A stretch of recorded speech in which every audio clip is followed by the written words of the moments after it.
থোর কত মামা?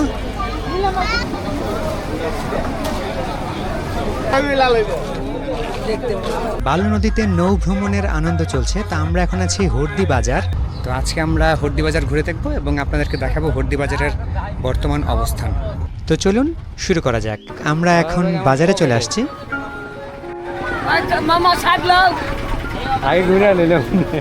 এই বাজারের পণ্যগুলো সাধারণত আশেপাশের গ্রাম থেকেই আসে। এনারা সকালে অথবা দুপুরের দিকে এই শাকসবজিগুলো সংগ্রহ করে এবং প্রায় বিকেল 3টের দিকে এগুলো বাজারে নিয়ে বসে পড়ে। এখন মোটামুটি 4টার মতো বাজে। তো এই জন্য লোক সমাগম খুব একটা বেশি না হলেও মোটামুটি আরও আধা ঘন্টা পর এখানে প্রচুর লোক থাকবে, হয়তো ভিড়ে হাঁটাও যাবে না। নদীর সামনে বসে হাতে চায়ের কাপ নিয়ে নদীটিকে উপভোগ করা একটা চমৎকার অভিজ্ঞতা।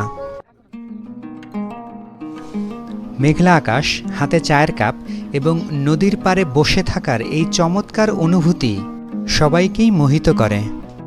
সুন্দর একটি মেঠো পথ। এখানে আমরা চারদিকে দেখতে পাচ্ছি নতুন কাশফুল ফোটা শুরু করেছে। কি উঠেছে এগুলা? প্রথম কাশফুল। হ্যাঁ, অনেক বছরের প্রথম, এবছরের প্রথম কাশফুল। এটা এখনো ছোট ছোট। এই আসেন আসেন, দাদা না পুরা গেল।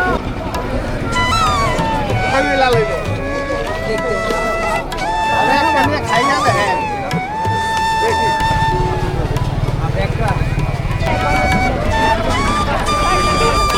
আমার কাছে সবাই